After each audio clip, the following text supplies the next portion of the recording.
और नया विधान हम लोग जो मानते हैं, जो ईसा मसीह के आने के बाद जो लिखा गया है, वो 26 यहूदी धर्म के जड़ से निकले थे। और जो ईसा मसीह इस धर्म को आगे बढ़ाया, और आज के विशेषकर आज की पीढ़ी को लगता है ये धार्मिकता नैतिकता सब पुराने ख्याल है, मगर नहीं। हम अपने प्रभु यीशु सिनाई पर्वत पर जब मूसा नबी इस्राएलियों को इजिप्ट का गुलामी से बाहर निकाल चले जा रहे थे, उस वक्त जैसा कि आप जानते हैं कि जमात इस्लामी हिंद की तरफ से 1 महीने की मुहिम चलाई जा रही है, जिसमें नैतिकता पर काफ़ी ज़ोर दिया जा रहा है और कहा जा रहा है कि आज़ादी का मतलब ये नहीं है कि नैतिकताओं की सीमा को पार कर लिया जाए। इस सिलसिले में 15 सितंबर को बिहार उर्दू एकेडमी के सेमिनार हॉल में एक सेमिनार का आयोजन किया जा रहा है, जिसमें अलग अलग धर्मों की महिलाएं शामिल हो रही हैं। हमारे साथ कुछ धर्मों की महिलाएं हैं, हम उनसे बात करते हैं कि उनके धर्म में नैतिकता के संबंध में क्या कहा गया है। जी, आपका बहुत बहुत स्वागत बिहार लोक संवाद में। ब्रह्मा कुमारी में हमें ये बताया जाता है कि हमें धर्म भेद से ऊपर उठकर मानवता को जागृत करना है, मानवीय मूल्यों को पहचानना है और मानवीय मूल्यों का जीवन में पालन करना है। जीवन में आज़ादी सभी को चाहिए, स्वतंत्रता सभी को चाहिए, परंतु समाज की स्थिति जो वर्तमान में देखी जा रही है, स्वतंत्रता के साथ साथ जीवन में स्वच्छंदता आ गई है और जिससे समाज की रूपरेखा बिल्कुल बदल गई है।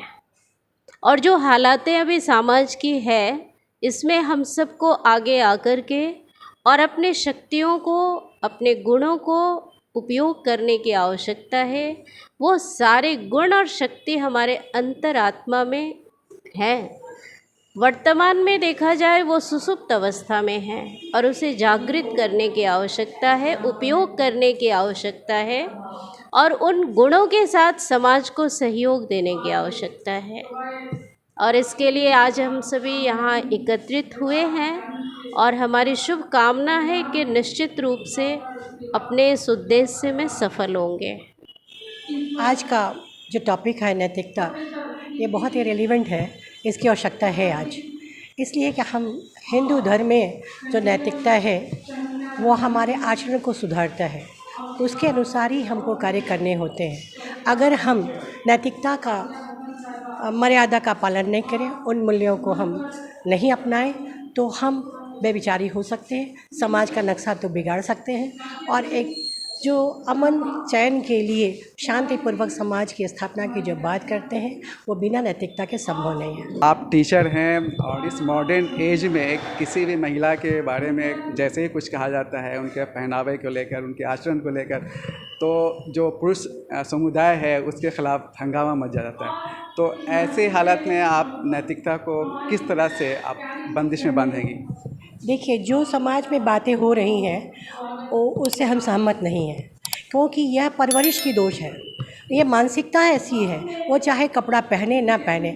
अभी हाल में ही जो कलकत्ता में घटना हुई, आप देख सकते हैं, वो डॉक्टर बेटी पूरा कपड़ा पहने हुई थी, फिर भी उसकी दुर्घटना हुई। तो इसलिए हम लोग कहते हैं कि माता पिता का यह धर्म है कि अपने बच्चे की परवरिश और जो नैतिक मूल्य है उसका पाठ ज़रूर पढ़ाएं। जो मोरालिटी हम समझते हैं वो इस दुनिया को एक जड़ के रूप में एक फाउंडेशन है, इस दुनिया की फाउंडेशन है। जहाँ नैतिकता चला गया वहाँ मैं समझूंगी कि पाप का और विनाश की और हमारी सोसाइटी बढ़ेंगे।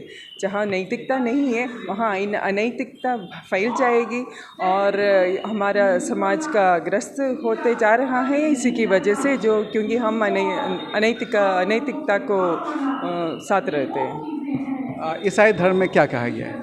ईसाई धर्म में यही कहा है कि बहुत सारे चीज़ें हैं जो, मगर अभी मैं स्ट्रेस करना चाहूँगी जो खुदा का दिया 10 हुक्म है और प्रभु लॉर्ड जीसस की टीचिंग्स जो हैं, love your God with all your heart and mind and love your neighbour as yourself.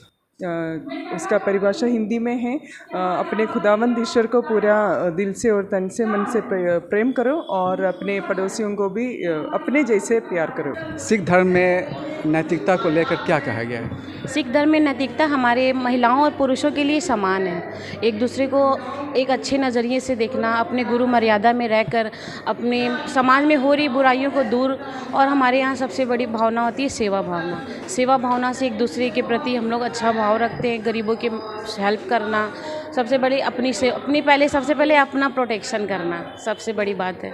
और महिलाओं के लिए पुरुषों के लिए कोई अलग रूल्स नहीं है। हम लोगों में गुरु गोविंद सिंह जी, गुरु नानक देव जी बराबरी का दर्जा सबको दिया है। महिलाओं पुरुषों में कोई अंतर नहीं रखा है। पहले लोग कहते थे बेटी पढ़ाओ बेटी बचाओ, अब तो सर बेटी पढ़ाने के बाद भी बेटी नहीं बच पा रही है।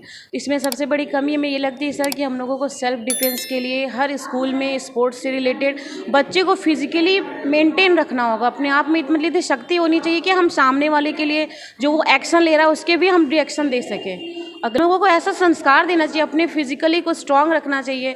और कराटे सिखाइए, जूडो कराटे आजकल रेसलर में ओलंपिक में जा रही हैं लड़कियां। तो ये हर माँ बाप को अपने बच्चों को स्पोर्ट्स में ज़रूर आगे बढ़ाना चाहिए, सेल्फ डिफेंस के लिए ज़रूर आगे बढ़ाना चाहिए। अपने लिए बस रोकथाम करना है, अपने लिए लड़ना है, बस इसके आगे कुछ नहीं कह सकते। तो आपने देखा कि विभिन्न धर्मों की महिलाएं भी जमात इस्लामी हिंद की इस मुहिम को एक तरह से सपोर्ट कर रही हैं, और उनके धर्मों में क्या संदेश दिया गया है नैतिकता को लेकर वो अपनी बातें रख रही हैं। इससे ये पता चलता है कि ये एक तरह की एक कामयाब मुहिम है जिसका संदेश पूरे समाज को जाना चाहिए। कैमरा पर्सन आरजू के साथ मैं सैयद जावेद हसन, बिहार लोक संवाद, पटना।